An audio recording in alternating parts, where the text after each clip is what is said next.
Nice to meet you. Hi, nice to meet Hi, you. Robert. Alondra. Thanks for coming in. Thanks for having me. So, like I said, you found everything okay? Is the temperature here good? Yes, Okay. it's great. Thank Alrighty. you.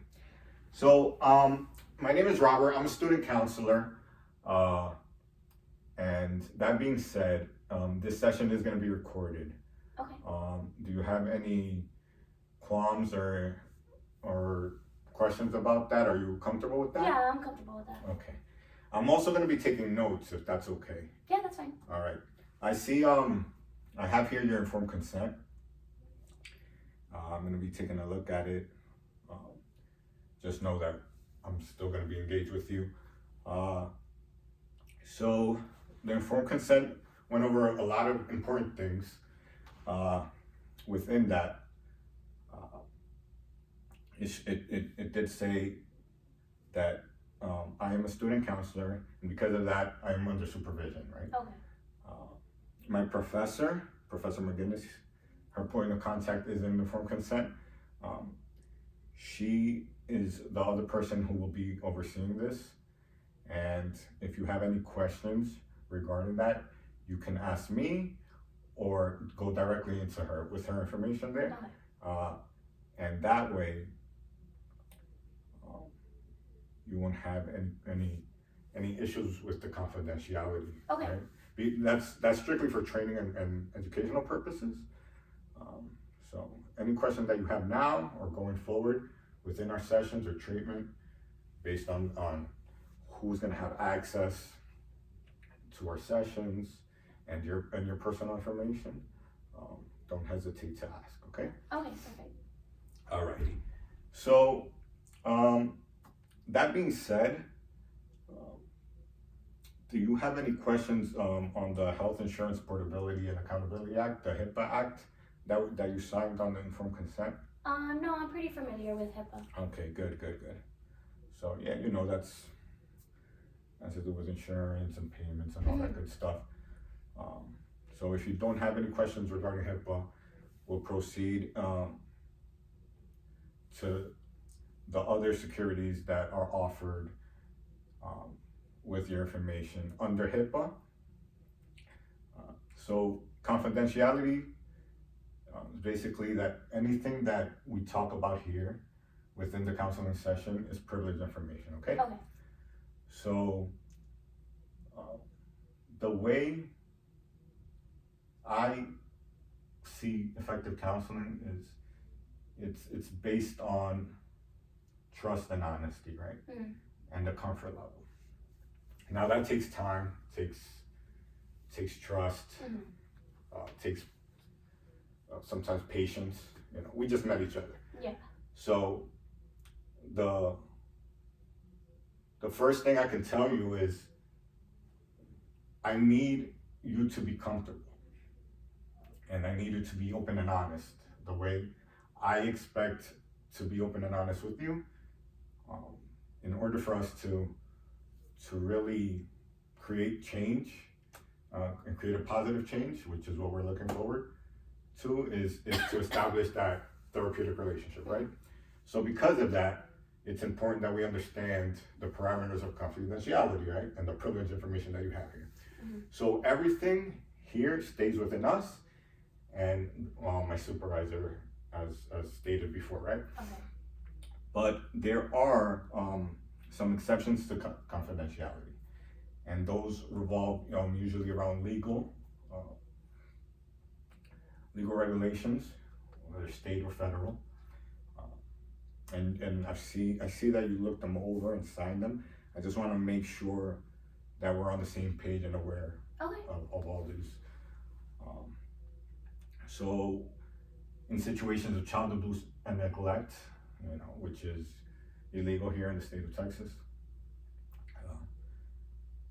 I, as your counselor, am mandated by law to disclose that information, even though this is a safe space and a privileged space. That's an exception, right? Child abuse, as is the abuse of elderly disabled people. I see you signed that there.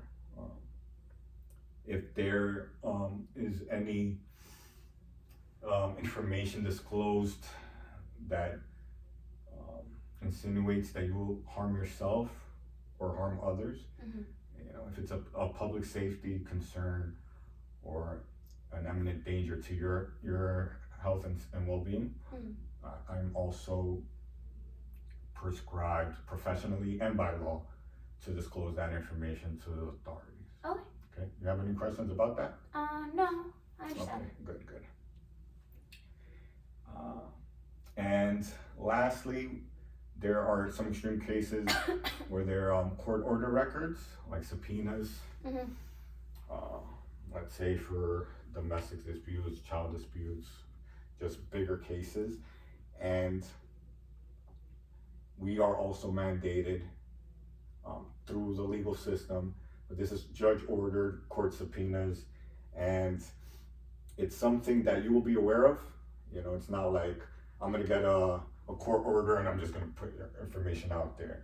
You know, it's something that you will be notified as well, and sometimes you're aware of it even before us, and we have our legal team here, and in accordance to their advice, you know, you will be put you will be in the loop of what's going on, but those are very extreme cases. That's also going to be a break in the confidentiality that we have agreed to in your consent form. Okay. Alrighty. So you know, now that we got that out of the way, a lot of the legal stuff and it's a little tedious, but it's important, right? Mhm. Because that leads us to the importance of counseling, right? And how we're going to achieve what we're going to try to achieve here, right? You obviously coming in with an issue, right, which we discuss soon enough once we're done with this informed consent. And it's important that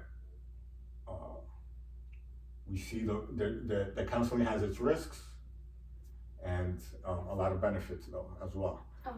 So, you know, one of the risks of counseling is, you know, that you're going to open yourself up, right? You're going to open yourself up. You're going to make yourself vulnerable. You're going to possibly discuss things you haven't discussed with no one. And I'm a stranger. Mm-hmm. to you, right? So, you know, that might be difficult, and it might take work, and it might involve, you know, multiple sessions, and it take patience from both sides, right? Yeah. But this is a partnership, right? We're only going to go as far as the bond we build here, and that's why I mentioned earlier the importance of the therapeutic relationship. So if there's anything that you feel uncomfortable with, it's important for you to let me know, or any questions that might arise, which probably will arise during our treatment sessions, okay? Okay.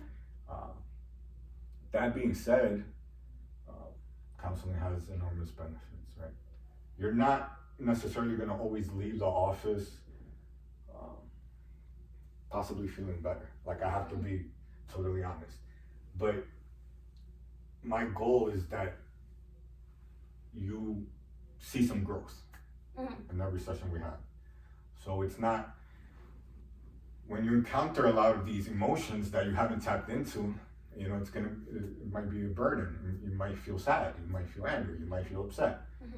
But as long as we see growth within every session, and we're working towards, you know, a possible goal that in conjunction we agree upon, that's what's truly important, and that's where the positive change occurs. So I'm here not to, you know, tell you what to do, not to give you advice. My job is to guide you, and tap into your strengths, the tools that you already have in your possession, your resources that maybe you haven't tapped into, to address whatever problem you're facing right now, whatever conflict you're facing right now, and make you aware of that. So in the future you can possibly tap into those strengths Mhm. again, right? So that's how I see, counseling and the importance of that therapeutic relationship and that bond that we will eventually, as time goes on and the more we treat with each other, will grow. Uh, Additionally, I see. I'll tell you that you know, I'm not gonna, like I said, I'm not gonna tell you what's the best decision for you, right? Mhm. We might establish a goal this at the end of this session, the next session, and guess what? Life happens, and we have to modify that the next time you come in. Yeah. Right? Maybe there's another pressing issue, or maybe you see yourself not wanting to um, continue that course, and that's okay. Mhm. Because counseling is a mutual relationship, but it's a voluntary relationship. Okay, so just be aware of that. Okay.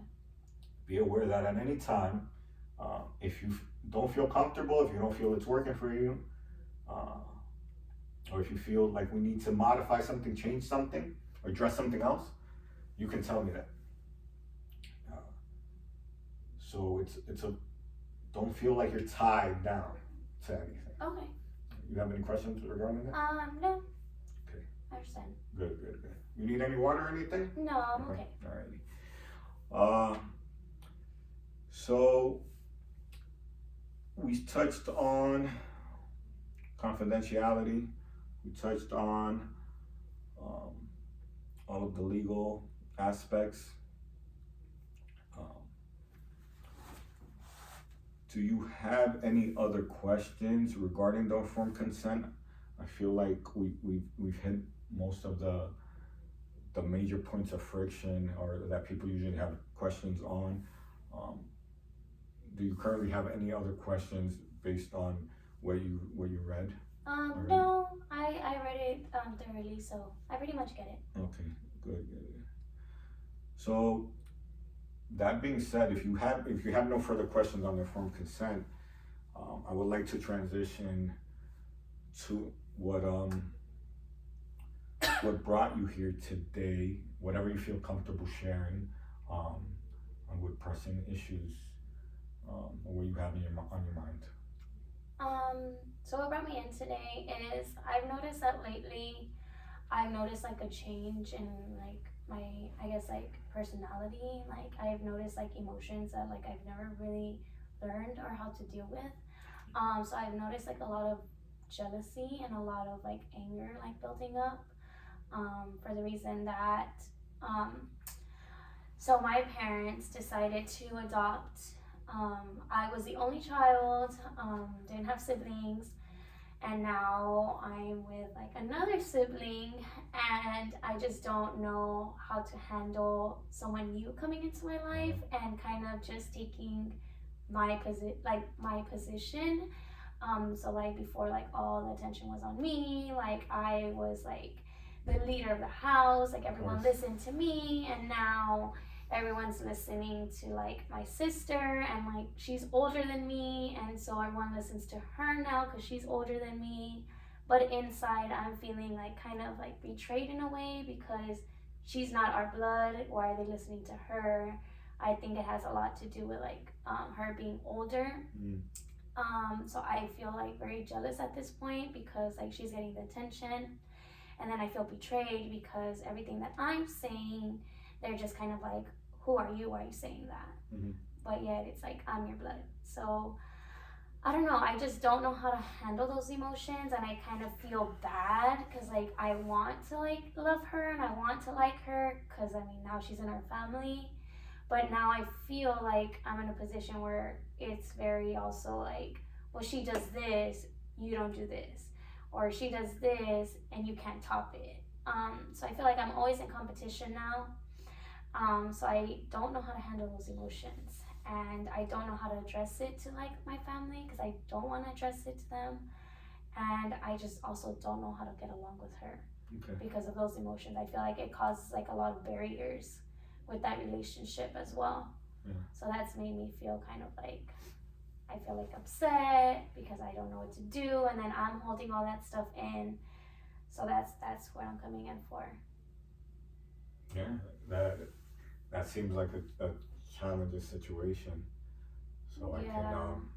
I can see how it can be overwhelming to you. Yeah, it's been super overwhelming, like, because I'm dealing with my emotions, and then I'm also dealing with, like, someone new in my house, and Yeah. then, like, building that trust, and then, like, I'm losing my parents to, like, someone I don't know.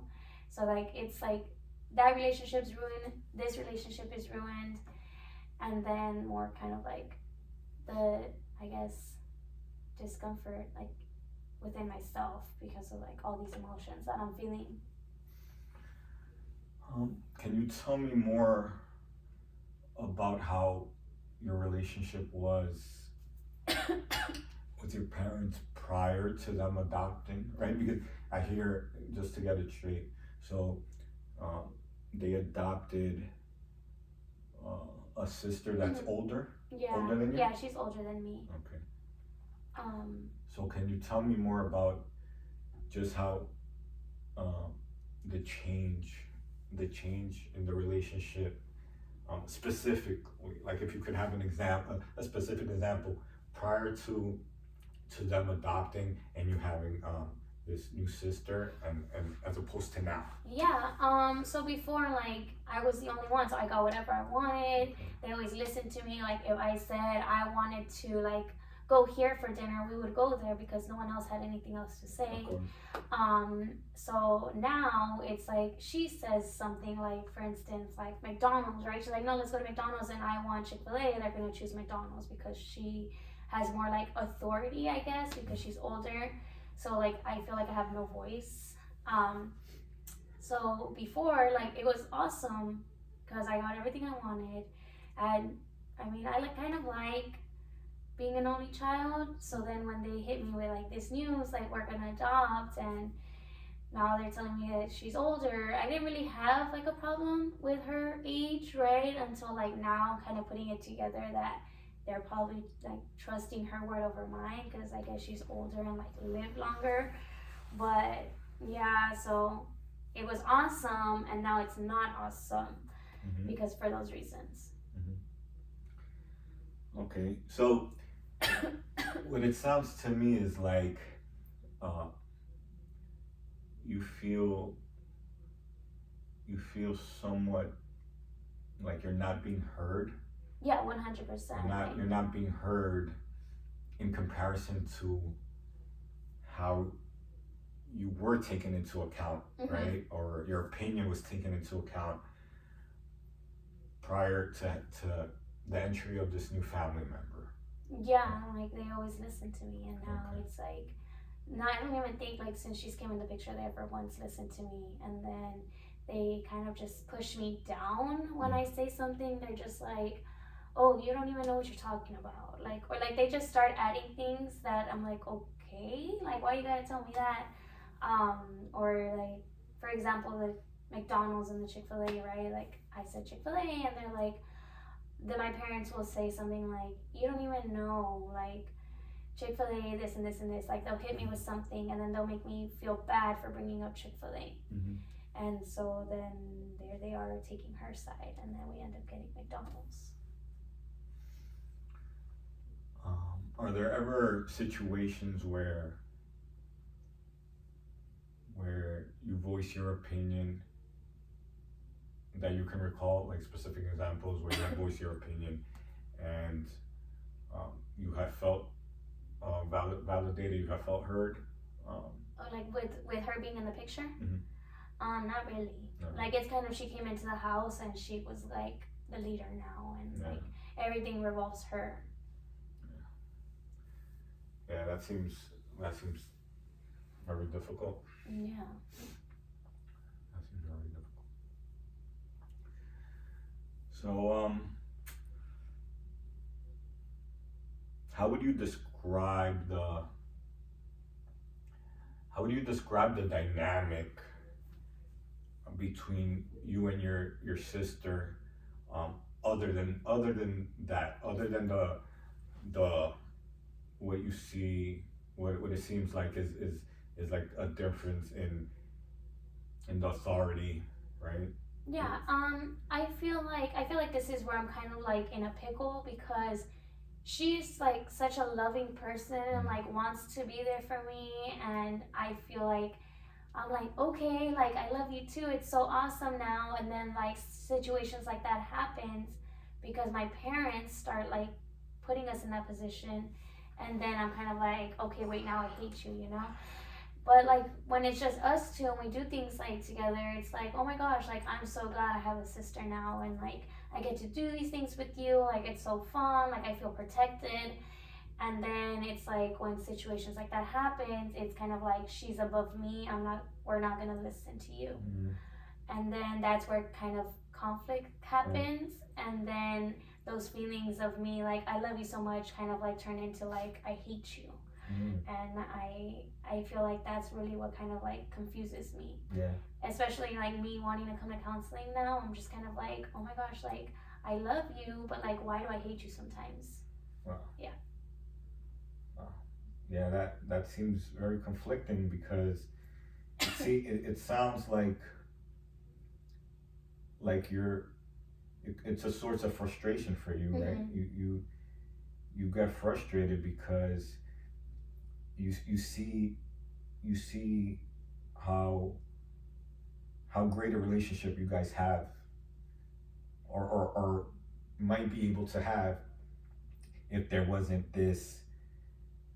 um, this friction, right? Yeah. That's caused by the other interactions that you're having with your mom and your dad. Yeah, and I feel like sometimes like when that conflict happens, I kind of try like thinking about like, okay, but like she's my sister, I love her, right? Like these are awesome memories.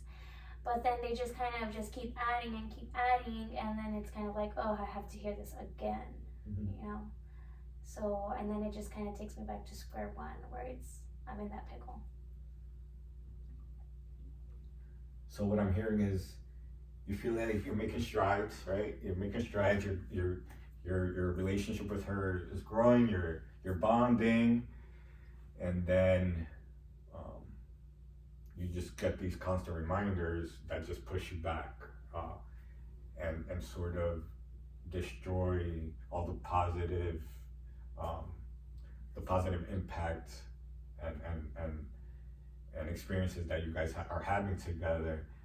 Um, that it's sort of overshadowed, if that's what I'm hearing, correct? Yeah, and that's also why I wanted to come to counseling because I want to learn how to like handle that jealousy, like whenever that conflict arises. Because, I mean, that's my sister, and I have those feelings towards my sister. I don't know if I'm doing that to like another individual that I'm not really paying attention to. So I don't want these like emotions to like go unnoticed. Like I want to know how to like handle it. So interesting, you use the word jealousy. Can you just talk more about that word? Because I heard you touched on it a little bit earlier while you were explaining your situation, right? Your dynamic within the family. Uh, so the word, and I made note of it, jealousy. Um, what do you mean by that? Is it a word or sentiment that comes up often within other relationships, possibly outside of your family? So I feel like to me jealousy is like when I feel jealous, I just kind of put myself down. Like for instance, like when my parents like they start giving her everything and then I get nothing, I feel jealous because I know I used to get those things. And it's like now it's kind of like, well, why not me? Okay. Like what am I not doing to like be worthy of that? Yeah. And so that puts like my self-esteem down. And then like I've noticed like in the real world, I mean not the real world, but like with my friends, it's like if they get something that like let's say I want like I don't know the new iPhone or whatever it could be, I start getting jealous and like thinking like, oh, I know my parents are not gonna get me that because now my sister's gonna get it. And so I've noticed that it's starting to happen more like that feeling. I'm starting to feel it more often than I used to before. And so since I've never felt this, like I'm like, how do I even handle it?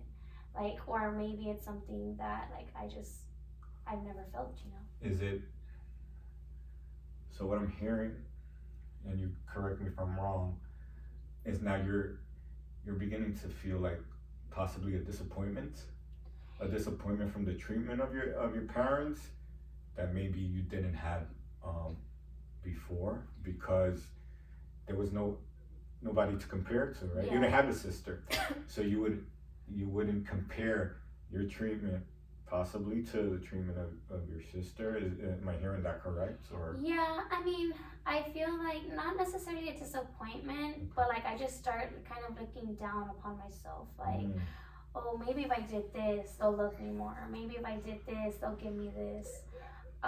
So it's just those kind of things that I'm noticing, and then I put that on myself, and then it will like ruin my whole day. Like, okay. and so then I feel like I'm always trying to impress my parents and like want to like go back to the position that I was, but it's like every time I try, they just like knock me back down. That's that's a big burden, right? Yeah. Like that must be a lot of weight. Yeah, on your it's shoulders. tough. It's tough because like I don't even know what to do. Like I feel like I'm always trying new things like to impress them, and it's things that like I don't even care about. Like I'll try to like cook them dinner, right? And then they're just kind of like, oh my gosh, this is horrible. Mhm. And then I'm like, okay, well, I mean, I'm not great at that. And then I try doing something else. And then sometimes my sister will like intervene and be like, oh, do this. And then she does it. And then she gets the credit. And they're like, oh my gosh, we love it. Yeah. So then I'm like, oh, I don't even know what I'm doing now. Yeah. No.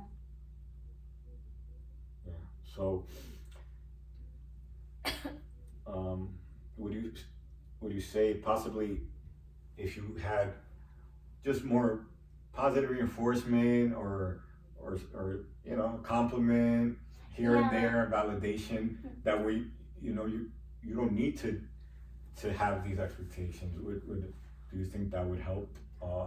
I mean, yeah, I definitely want to feel like valued and like heard, and I feel like now that she came into the picture, I'm kind of just more like on the back burner, like, oh yeah, she is our child, but like our focus is like our new child. Correct.